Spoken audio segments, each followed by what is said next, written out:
तो अब हम देखेंगे measurement of price elasticity of demand.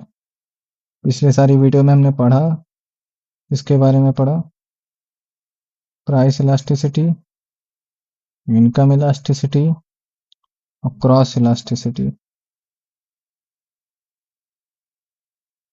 तो जिसने भी ये वीडियो तीनों नहीं देखी वो जाके देख ले।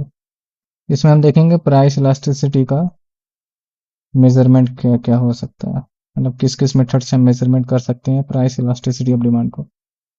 तो पहला कौन सा है? पहला हमारा पॉइंट मेथड है। पॉइंट मेथड कौन सा है?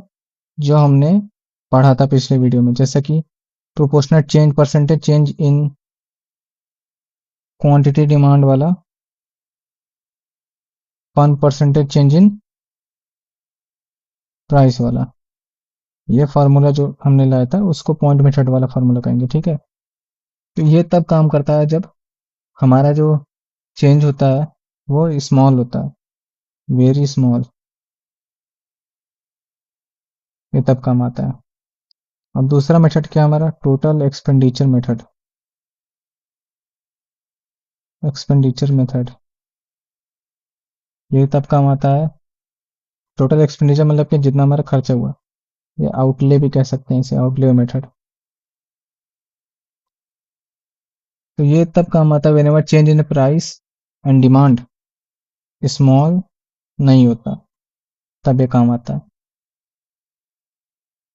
और ये हमें कोफिशिएंट ऑफ प्राइस इलास्टिसिटी नहीं बताता है, ये सिर्फ ये बताता है कि तीन सिचुएशन बताता है। मैं तीन क्या सिचुएशन, कि whether the price elasticity of demand is one और यूनिटी, वन है या यूनिटी है, ये बताता है।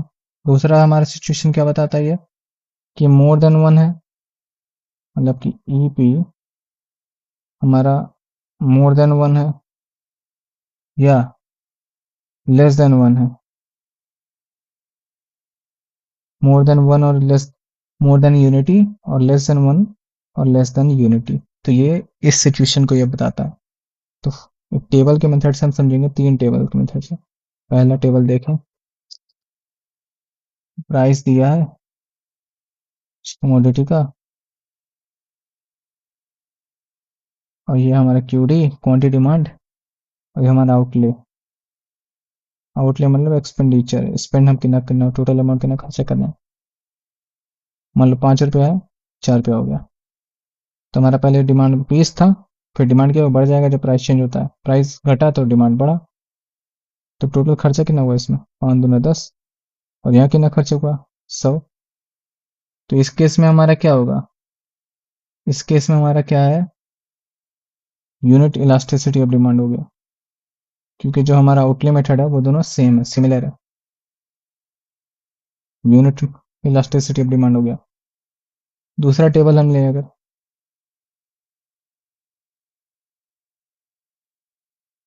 दूसरा को ले अगर 5 PQ, और यह हमारा आउटले, ठीक है, 5 4। मान लो डिमांड 20 था, उससे 22 हो गया। तो इन दोनों को जब मल्टीप्लाई करेंगे कितना खर्च होगा, 5 दूना 10, 100, और यह 88। तो हमारा क्या है, यहाँ पे आउटले और ये आउटले सेम नहीं है। तो ये क्या हो जाएगा हमारा, लेस देन यूनिट इलास्टिक हो जाएगा, less than unit elastic, less than unit price, less than unit price elasticity of demand. ये हो गया इस केस में, क्योंकि ये कम हो गया। तीसरा केस ले, तीसरा केस अगर लें, पी क्यू आउटले, मान लो 5 प्राइस वही है सेम, और यहाँ पे डिमांड इतना हो गया। तो यहाँ 5 दूना 10, 100 है, यहाँ 4 3 12 हो गया। यहाँ क्या है, ये वाला ज़्यादा है इससे ज़्यादा, तो क्या होगा, मोर देन यूनिट इलास्टिक।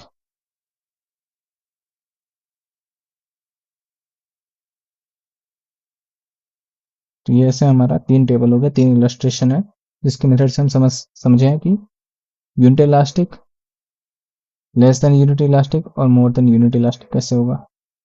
तीसरा मेथड क्या है हमारा, ज्योमेट्रिक मेथड, ट्रिकल मेथड।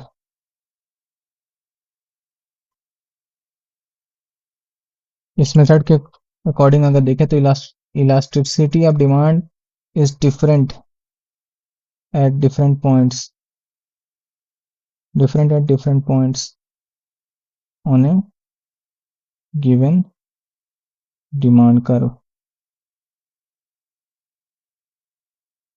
तो जो कि मेजर करेंगे हम EP is equal to lower segment of demand curve, इसी से हम डिनोट कर दें, और यहाँ upper segment of DC demand curve. तो कैसे निकलेगा? अगर एक फिगर बनाए, ये हमारा एक प्राइस और quantity, y axis x axis, demand curve मान लो ये हमारा, मान लो हमने कोई एक पॉइंट के ले लिया, ठीक है। तो EP एट पॉइंट के, इलास्टिसिटी एट पॉइंट के क्या होगा, हमको इसका लोअर सेगमेंट जो इसका नीचे सेगमेंट बना उसको लेना है, मान लो इसको हम दे दें A। तो ये B के अपॉन अपर सेगमेंट क्या है हमारा, A के, ये हमारा इसका प्राइस इलास्टिसिटी का वैल्यू आ गया।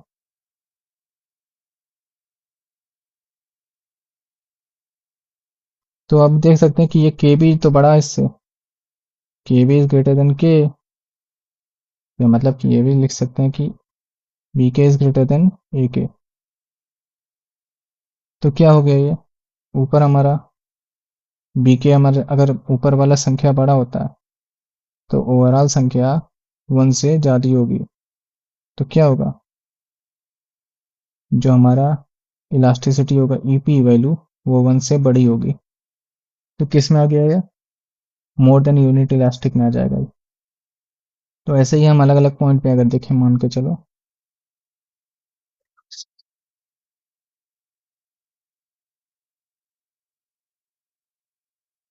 मान लो 1 2 3 4 5 5 पॉइंट ले लेते हैं, 2 3 4 5। अगर इस पॉइंट पे देखें, ये A पॉइंट है, E पॉइंट है, C है, D है, B है। तो अगर इस पॉइंट पे देखें तो ये दोनों और ये दोनों इक्वल हैं, तो ये पॉइंट यूनिट इलास्टिक हो जाएगा। ये पॉइंट में ये छोटा है ये बड़ा है, तो क्या अगर ऊपर वाला छोटा है ये तो ऊपर चल जाएगा, जब हम फॉर्मूला लगाएंगे तो क्या होगा, ये 1 से, इसकी वैल्यू 1 से कम आएगी, तो क्या इसकी पॉइंट होगी लेस देन यूनिट इलास्टिक। इस पॉइंट में हमारा क्या होगा, ये वाला लाइन लोअर सेगमेंट हमारा बड़ा है अपर सेगमेंट से, ये मोर देन यूनिट इलास्टिक हो गया। और यहाँ पे, यहाँ तो ये 0 हो जाएगा क्योंकि लोअर सेगमेंट कुछ है ही नहीं, तो लोअर सेगमेंट 0 हो गया, तो यहाँ पे 0 हो गया। और यहाँ पे हमारा लोअर सेगमेंट है अपर सेगमेंट नहीं है, तो अपर सेगमेंट 0 अगर करते, किसी से 0 से हम डिवाइड करते तो क्या आ जाता है, इन्फिनिटी आ जाता। पॉइंट ए पे इन्फिनिटी हो गया। तो 0 कब आता था हमारा, 0 तब आता था जब हमारा इन इलास्टिक होता था, और इन्फिनिटी कब आता है, जब परफेक्टली इलास्टिक होता है, परफेक्टली इलास्टिक। और ये तब होता है जब परफेक्टली इन इलास्टिक होता है।